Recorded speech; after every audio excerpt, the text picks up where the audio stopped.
No news from the game against City, and Ben is still out. Hopefully after the break he will be available.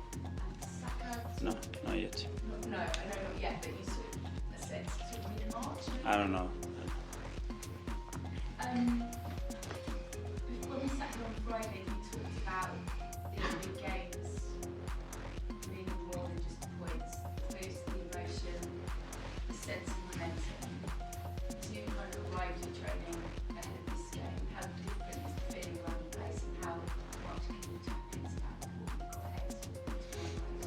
Next stop is a final in Wembley, so we know how big that is, and you can feel it. You can feel it straight away. The push that the game gave us, winning against City, the manner that we did it, and the fact that it's a game that is the closest competition we are into a final. So we're gonna give it a real go. As you're very well aware, the ring was shut last night, and without bringing the ring this week, you said you hoped or liked to win 14. Were you close? And the work you've done over the last few weeks, how much will that help going into the summer and knowing exactly what you want in terms of particularly in this role? We had a clear intention, which is always there is a window open to explore the opportunities to improve our squad with players that can impact it. We haven't achieved it, so yeah, we are disappointed in that sense, but as well we are very aware that that we only want to bring certain kind of players, and we have to be very disciplined with that as well, and I think that we were. Okay, cool. And we'll go to Ian from TalkSport. Hi Mikel, how Hi, are you? hello. Arsenal haven't beaten Newcastle for the last 4 or 5 games, becoming a bit of a bogey team for you. I mean, could you just talk about when you come up against a team you haven't beaten for a while, and as a player, did you ever have a bogey team? I didn't know that word, but it's another one. They are a very difficult team to play against. They've been different games. We beat them at home last year in a good way. Obviously, this season has been different with 2 very different games as well, I think. So, yeah, another opportunity ahead of us, a big one that can take us to Wembley. So, really looking forward to it. Did you ever have a team as a player you could never beat or you had trouble beating? Barcelona, never beat them. That was one. Everybody had trouble with Barcelona. Arsenal haven't won the League Cup. I was amazed by this. Arsenal haven't won the League Cup since 1993. They've only ever won it twice. Does that amaze you that this trophy, Arsenal, have got a great record? Yes, because with other cups, domestic cup, we have an unbelievable record. So, yeah, historically it's been difficult and tough. So, good opportunity again to make history. And idiots like me sat here in January telling you need a striker, that you scored 5 against City, you've won the last 4 games, scoring 11 goals in the process. So you must be confident that you can go to Newcastle and score the number of goals you need.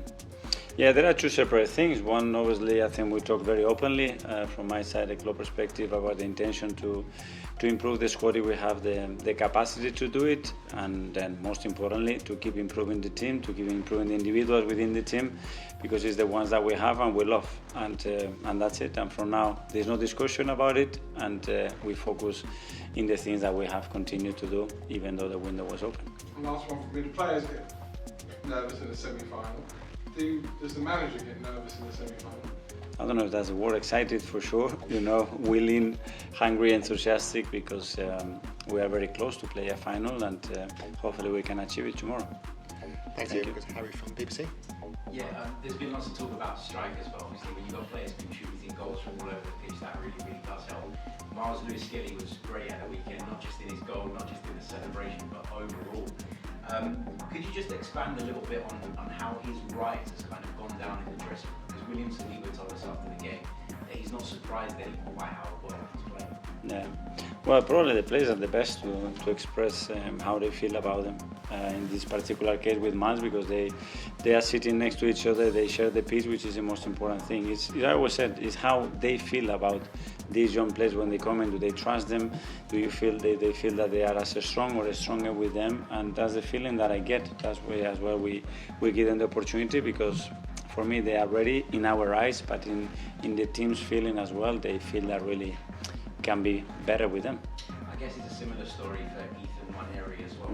As a manager, do you feel kind of personally responsible for their development and making sure that that pathway is there for them? And then does that come into your thinking when you do go into the transfer market?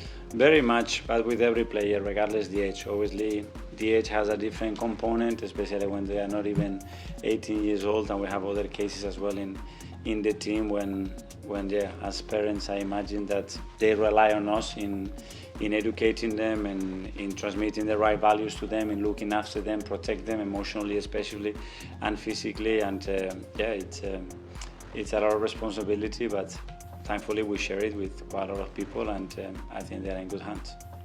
Tom for Blunder.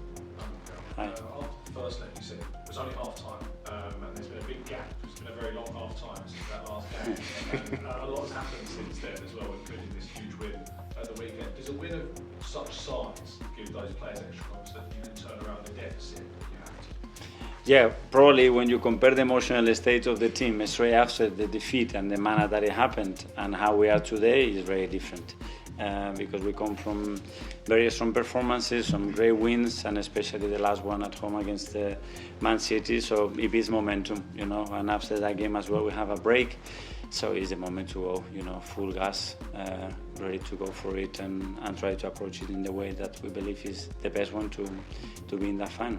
And after the game in City, I asked you whether you hope Monday would be a good day, and obviously it maybe didn't go the way that we and you and fans perhaps wanted. Have you been in any way frustrated that it wasn't able to go and bring in kind of the reinforcements that you were very vocal about in this window? No, because when you try your best and you do things with the right process and you see the people that we all share the same intentions and wills, and after you don't achieve it, okay, for sure there are things to learn from it. There always are, but you have to move on, you know, and that's a piece that was important in the moment, and now we have to move on, and nobody knows whether it's better to done it or not. We will know probably at the end of the season. Simon Standard. Mikel, you talk about being disciplined now in terms of the window. Does that give you hope that in the summer you've got more room to get who you really want to do by sort of not doing anything now and waiting for who you really want? An extra card. I don't know. What I mean about that is in everything, in the kind of profile, you know, in the kind of play that we believe that can really make us much better financially. There is, in a lot of ways, a lot of things that we must stay in the lane that has taken us this far, and from there try to improve. And I remember you touched on it before. You spoke a bit about Ethan's long term. You sort of maybe playing as a number 9. I just wonder, given the situation now in terms of options there, are you now kind of accelerating that and thinking maybe in these sort of 4 or 5 months you might have to play him as a striker? Is that something you're considering?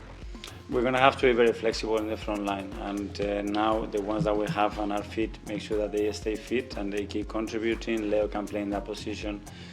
Raheem has played in that position. Ethan, I think, can play in that position. Martinelli can play there. So let's see in relation to how everybody is, moment, opponent.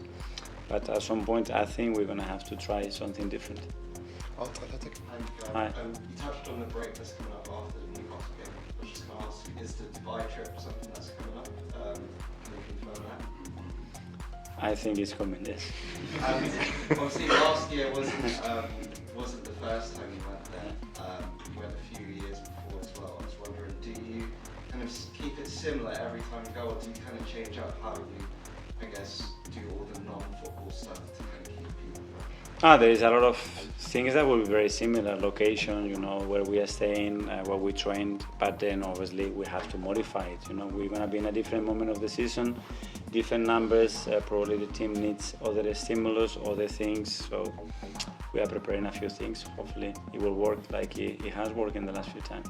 And just on Ethan, he's getting close to a record that was set by Mikel Arteta for goals scored before 10 and 18. And I was just wondering, with records, are those things you kind of encourage your players about? Because I remember you talking about Saka and kind of legacy as a working combination in relation to him. So would that be something you encourage going for records and stuff like that? No, I wasn't aware of that record. The only thing that I want with him is that he continues to do what he's doing, you know, and play with that freedom, with that tenacity when he's on the pitch, and with that confidence, because he's got the ability to make it happen, and whether he does that or not, it will be a matter of time.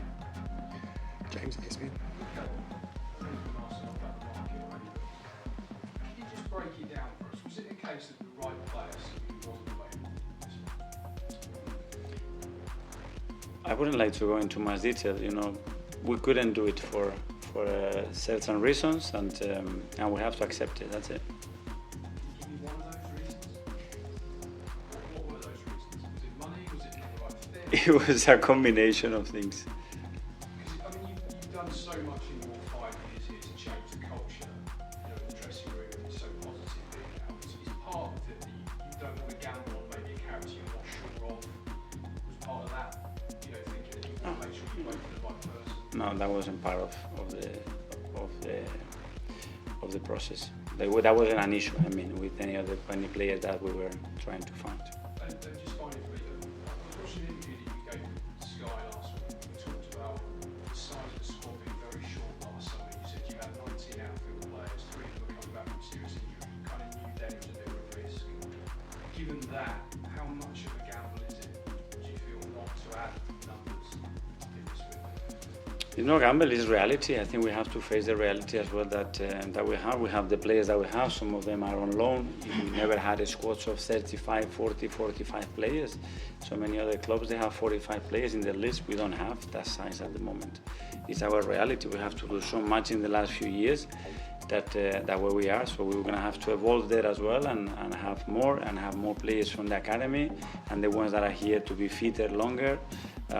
That's a job that is permanent and it keeps evolving, and we need to be in our toes. Okay, finally the live session, we'll go to Phil at the back from PA. Just sort of one you slightly worried sort of don't have numbers to compete for Premier League and to compete. No, now I focus on the numbers that we have, how to maximize them, how to make the best out of them, and listen, with all the problems that we already had, we are in February, and I think it's remarkable what the team has done, so I have full faith in them. Obviously, Kai's had his critics with that, whether he's the main man going into